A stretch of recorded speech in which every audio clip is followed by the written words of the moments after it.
Эфир Абхазского телевидения продолжается. Вы смотрите информационный выпуск Камшикшара. Здравствуйте.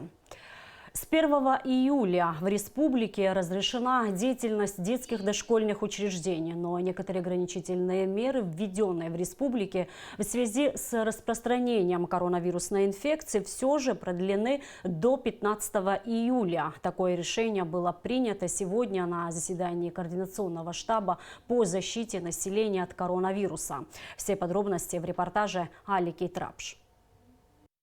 В начале заседания министр здравоохранения Тамас Сахнаки отметил, что оценивает эпидемиологическую ситуацию в стране как благоприятную. Введенные ограничительные меры привели к положительным результатам и не допустили массового распространения инфекции COVID-19. В Абхазии за все время пандемии были зафиксированы 38 случаев заболевания.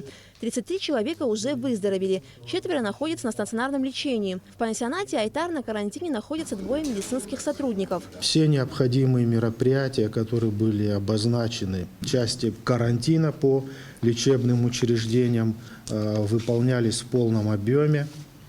По части обеспечения лекарственными препаратами, изделиями медицинского назначения проблем не возникало, поскольку все необходимое для этого есть на сегодняшний день в условиях Гудаутской больницы, где, как известно, был создан ковидный центр. С тех пор, как в стране сняли часть ограничительных мер, были зафиксированы 3 новых случая заболевания.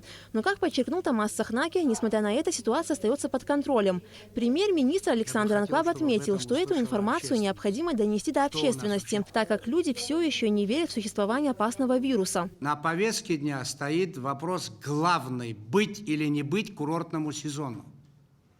И какие риски с этим связаны. И тут за словами никто не спрячется. Никто.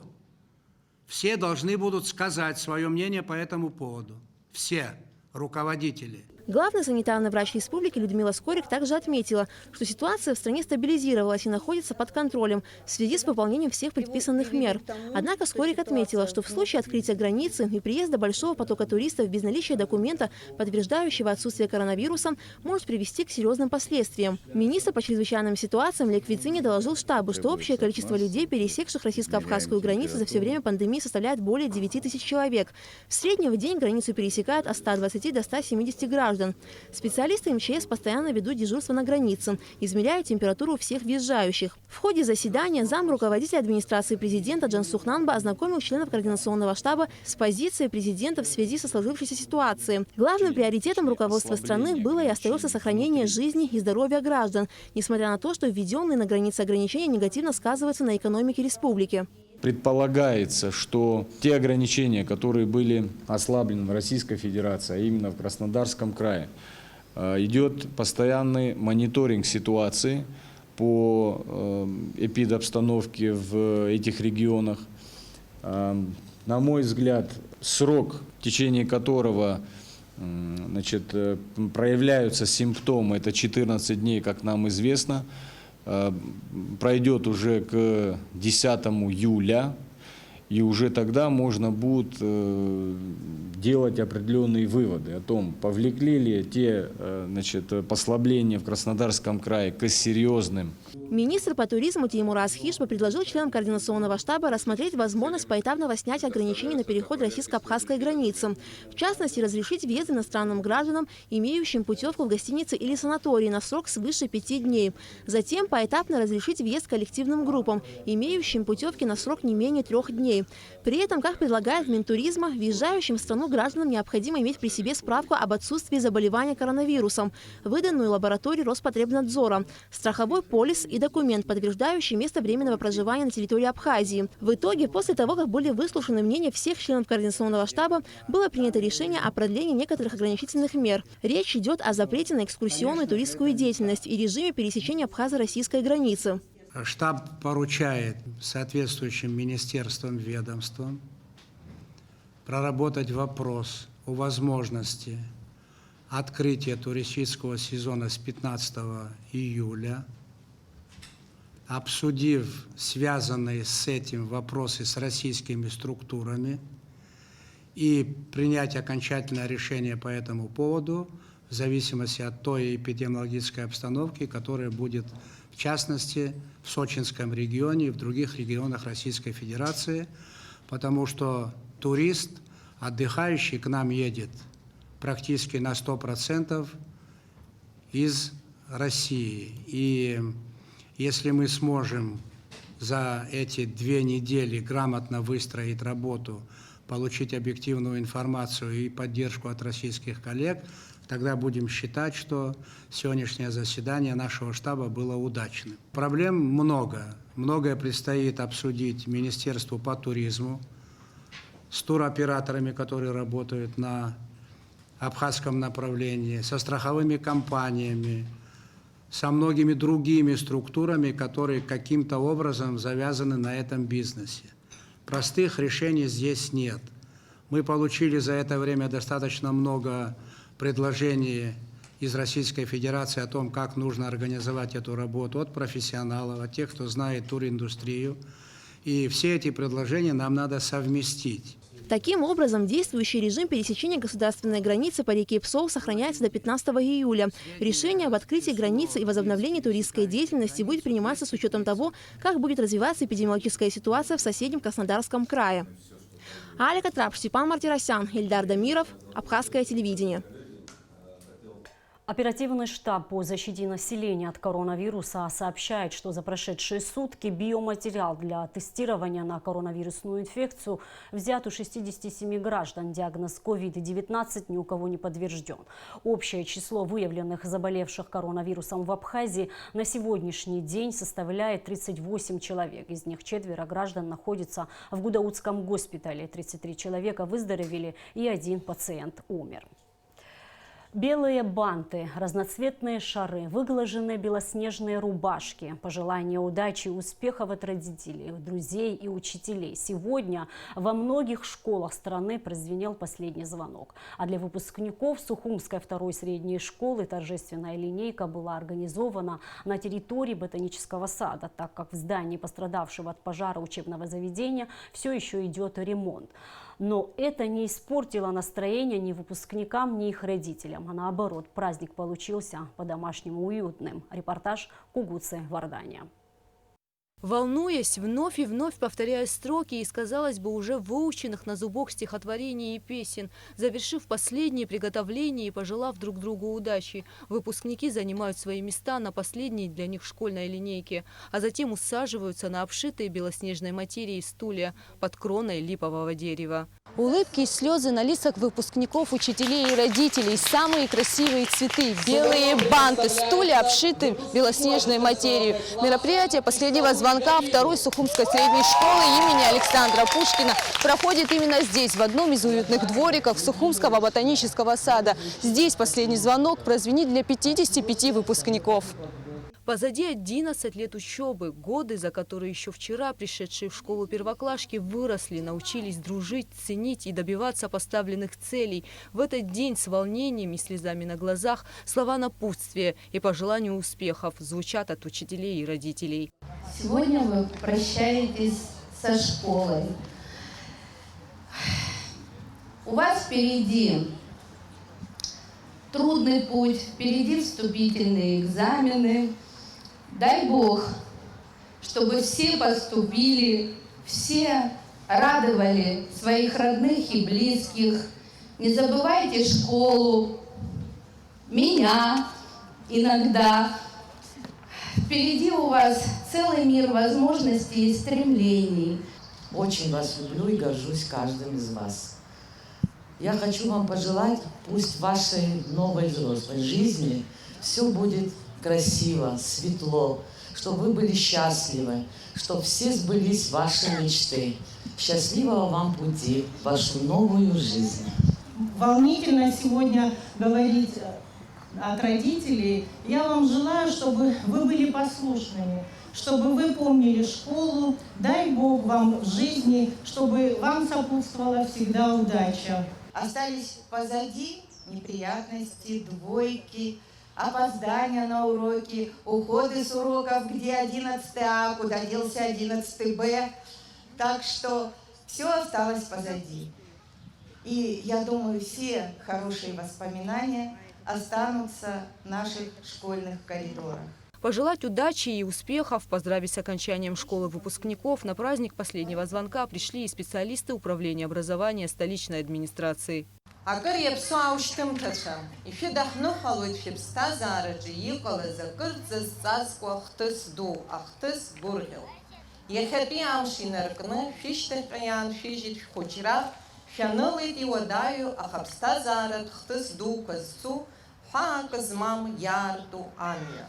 Шара яхапия чар насып дузмо, апсад гилахакуй трехипшимри и рыльяз чарачу. Шепсад гилхазынер и физгуакю, гограла и фзыпшуфта чарач гылу, зыги фрукуиту, зыги фрылаху. Ишхашмырштын, яхапи амша агрызы шабача, шебдуча, ишкартаз и пшол шацкя. Учебный год для этих 11-классников завершился успешно. Из 55 выпускников второй Сухумской школы имени Александра Пушкина 1 медалист, 7 отличников и 37 хорошистов. 2 уже поступили в выбранные вузы, а кому-то еще предстоят вступительные экзамены. И вот он, долгожданный и волнительный момент – торжественное вручение аттестатов. Как признаются сами выпускники, они очень переживали, что в связи с ограничениями, введенными из-за распространения коронавируса, мероприятие не состоится. Я очень рада, что день вообще наступил. Была угроза, что его вообще не будет. Конечно, эмоции встречи с классом очень печально, очень неприятно. Но наш класс очень дружный, я думаю, мы будем видеться. Я поступаю в АГУ, факультет экономический, национальная экономика и политика. Этот день много для меня значит, потому что он случается один раз в жизни. Это спустя 11 лет, долгожданный день.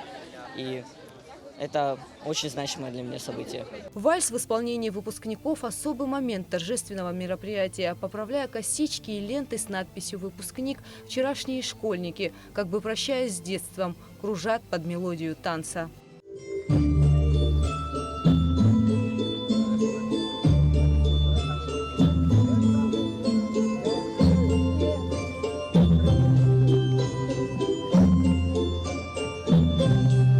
Завершая торжественное мероприятие последнего звонка, выпускники исполнили песню, которую посвятили любимым учителям. Последний звонок, школьный урок, остались уже позади. Последний звонок, новый урок, готовит нам жизнь.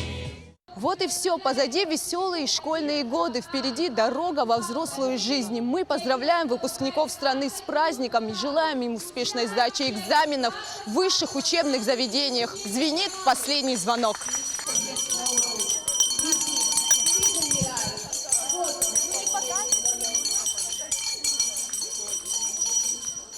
Дирекция, педагогический коллектив и учащиеся второй Сухумской средней школы благодарят руководство ботанического сада за предоставленную возможность провести здесь важное для выпускников мероприятие. Гугут Савардания, Степан Мартиросян, Абхазское телевидение.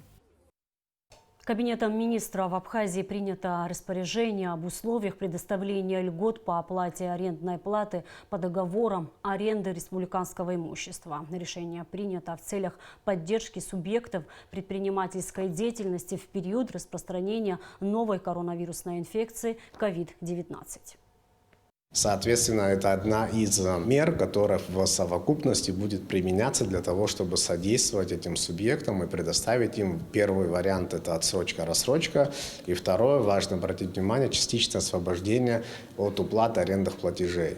Если отсрочка и рассрочка распространяется на всех субъектов, соответствующих требованиям, которые указаны в распоряжении, то про частичное освобождение, в данном случае к числу субъектного состава относятся общественные организации инвалидов, организации среднего и высшего профессионального образования и иные общественные организации, основной функцией которых являются некоммерческие мероприятия, то есть некоммерческие функции как таковые.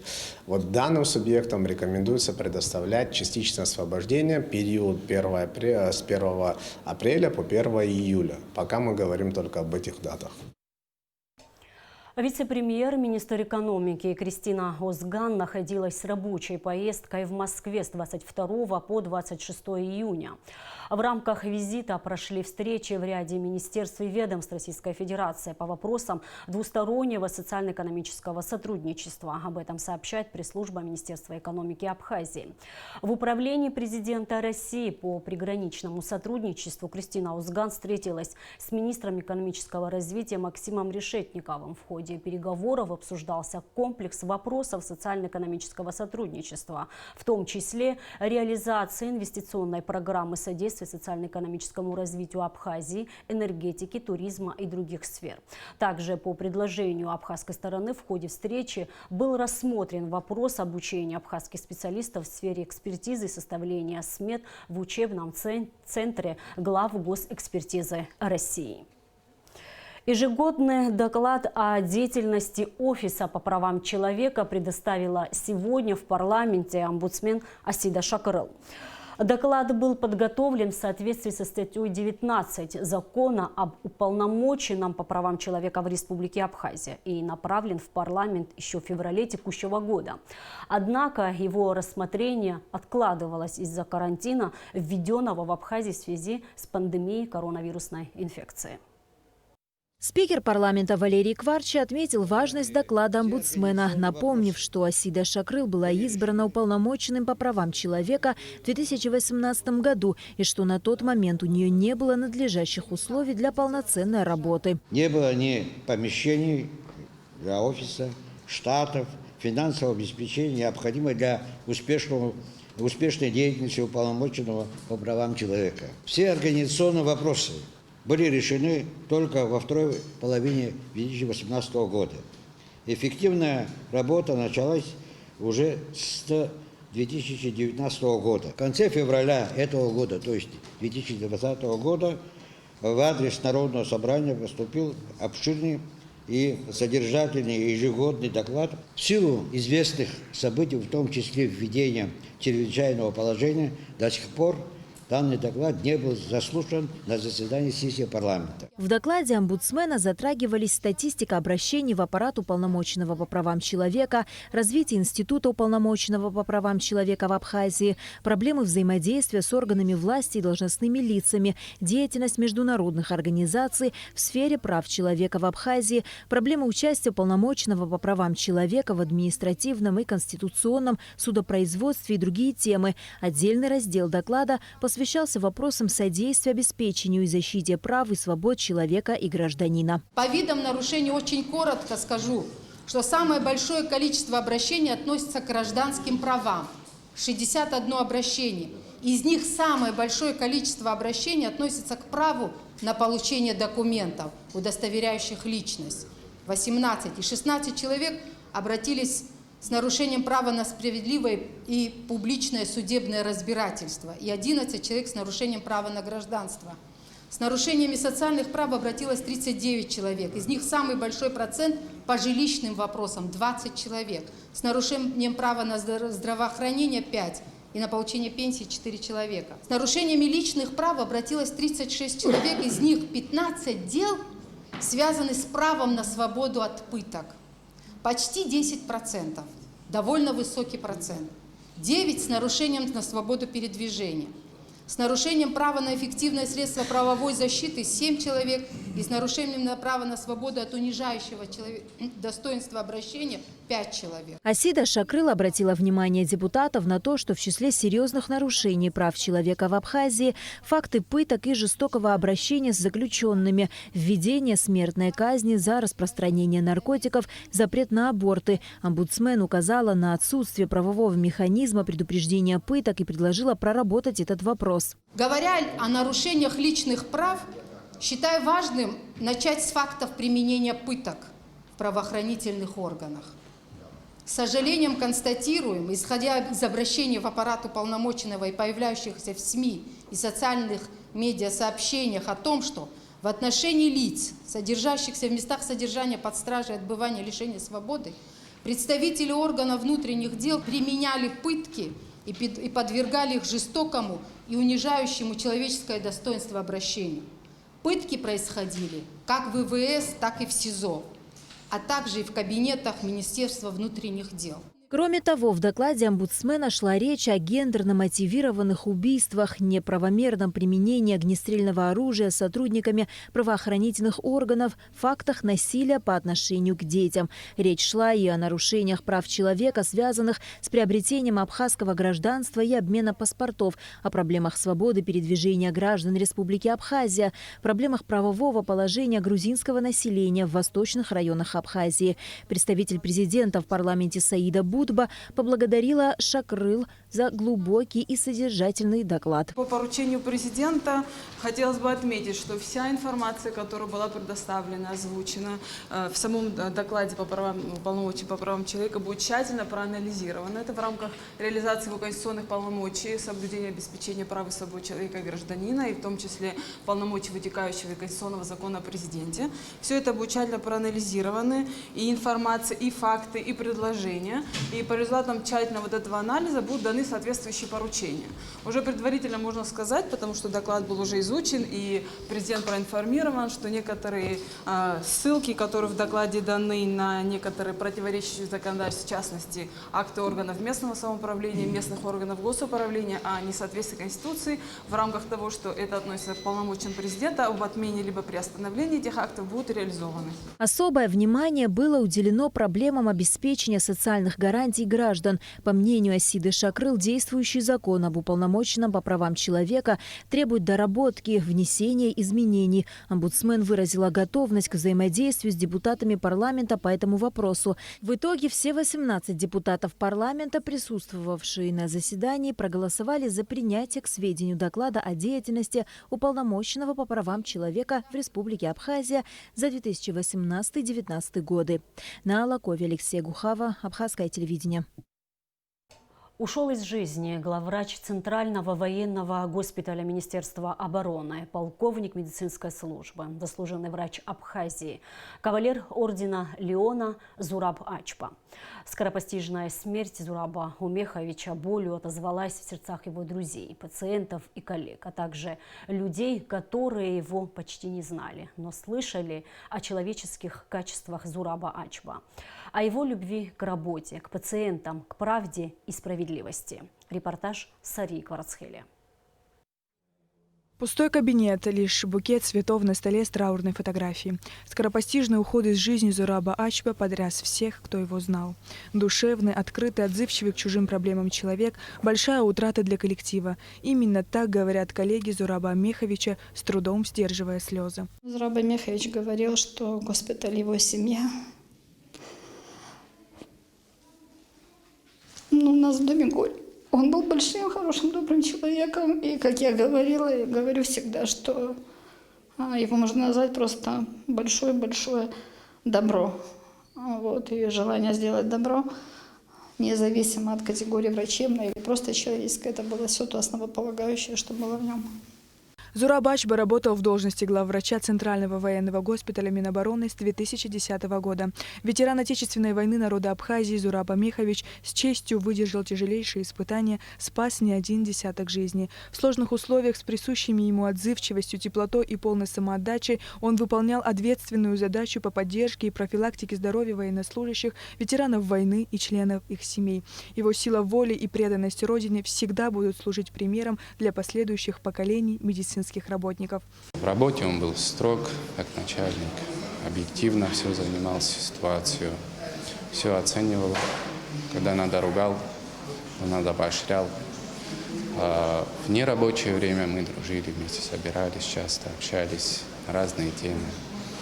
Было очень дорого для меня, это большая потеря не только для меня, а для всей больницы, для всего госпиталя и для всей страны. Совсем недавно Зураб Умехович давал интервью нашему телеканалу и с болью рассказывал о проблемах госпиталя. В течение 10 лет Зураб Ачба не уставал говорить о тяжелом положении дел в единственном в стране военном лечебном заведении. Но несмотря на трудности, с которыми медперсонал сталкивался ежедневно, это и ужасные условия работы, и отсутствие современного медоборудования. За все это время врачи оказали помощь и спасли жизни огромному количеству людей. И, как отмечают сегодня коллеги Зураба Умеховича, это его непосредственная заслуга.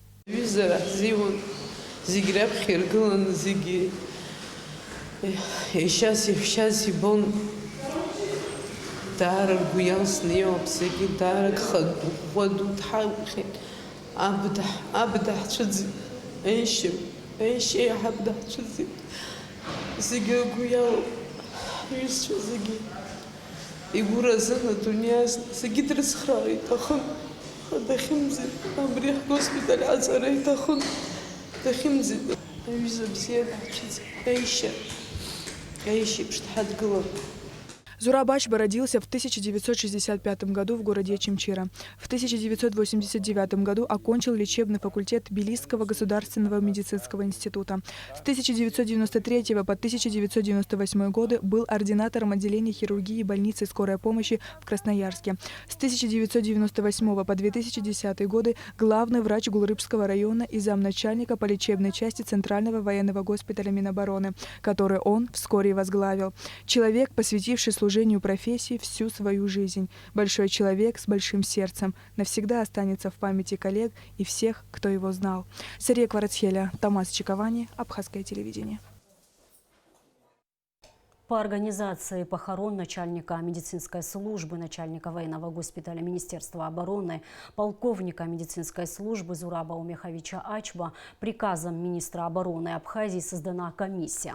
Прощальная панихида состоится 30 июня в Сухуми в доме учителя в 11 часов.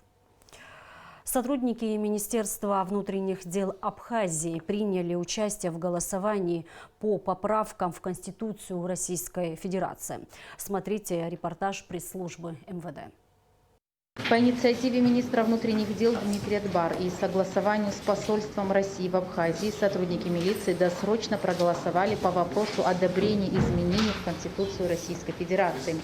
29 июня выборочные урны были доставлены в МВД Абхазии, где более 700 сотрудников органов внутренних дел в режиме непрерывного несения службы сделали свой выбор в присутствии членов выездной участковой комиссии посольства России в Абхазии и официального представителя МВД России в Республике Абхазия Станислава Апсава. Основной день голосования по вопросу одобрения изменений в Конституцию Российской Федерации в Абхазии состоится 1 июля в помещениях консульского отдела посольства России в городе Сухум.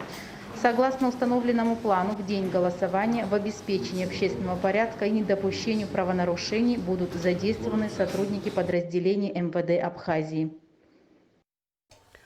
Накануне на экономическом факультете Абхазского государственного университета состоялась защита магистерских диссертаций по направлению экономика, образовательная программа, государственный финансовый контроль и аудит. Магистранты в АГУ защищаются впервые, а принимал диссертационные работы известный российский ученый. Тему продолжит Алиса Шамба. На экономическом факультете АГУ сейчас ответственная пора. Впервые проходит защита диссертаций магистрантов по направлению государственный финансовый контроль и аудит.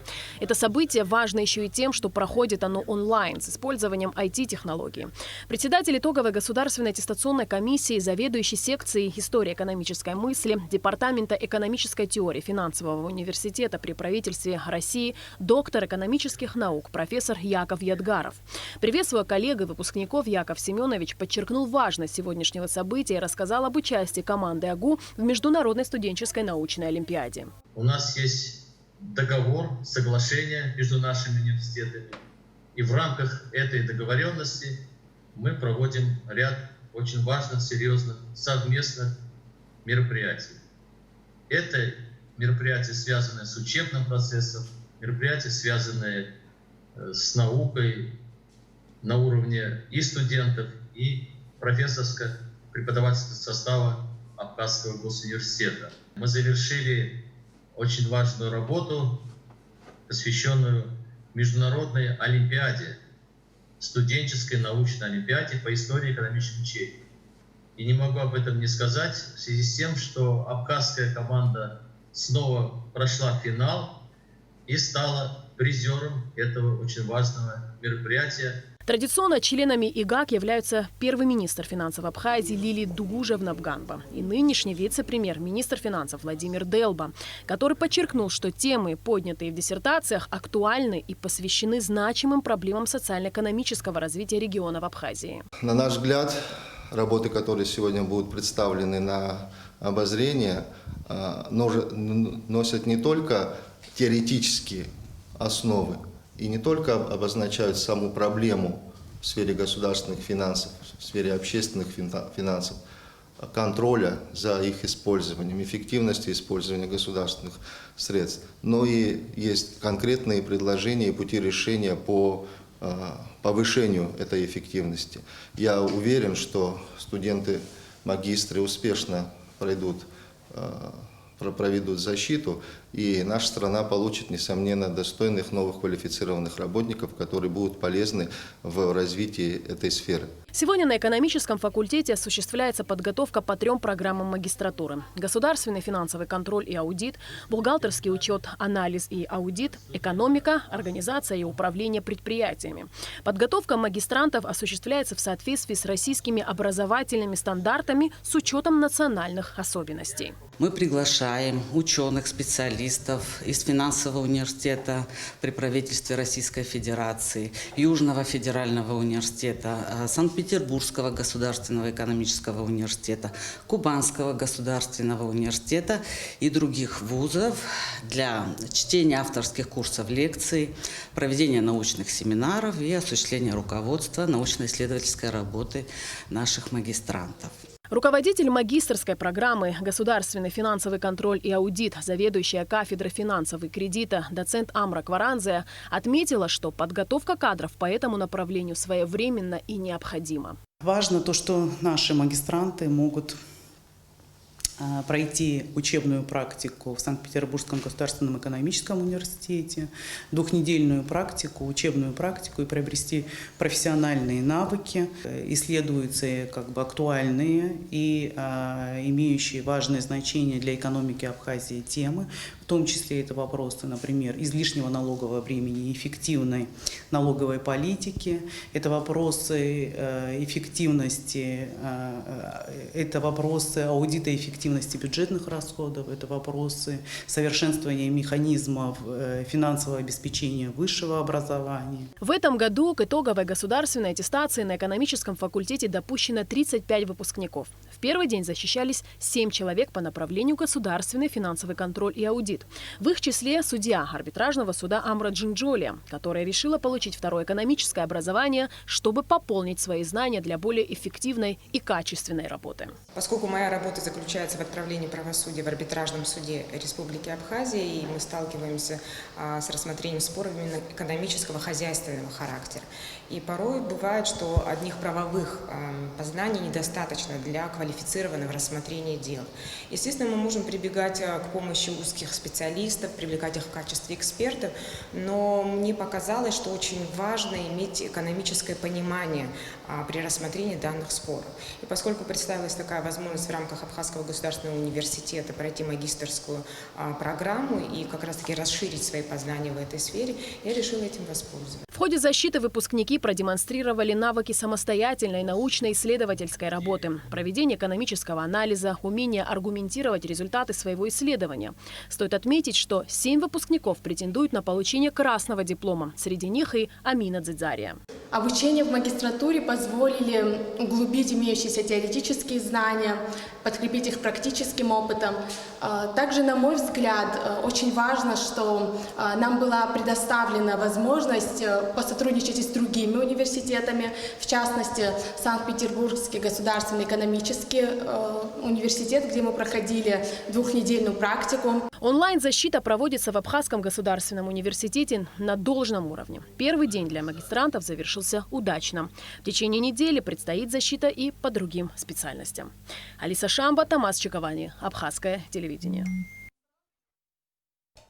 И в конце выпуска о погоде. По сообщению Гидромедцентра, завтра на территории Абхазии ожидается переменная облачность. Ночью и днем преимущественно без осадков. Поздним вечером местами дождь, возможно гроза. Температура воздуха ночью плюс 18-23, днем плюс 26-31. Температура морской воды плюс 24 градуса. И на этом наш выпуск завершен. Всего вам доброго.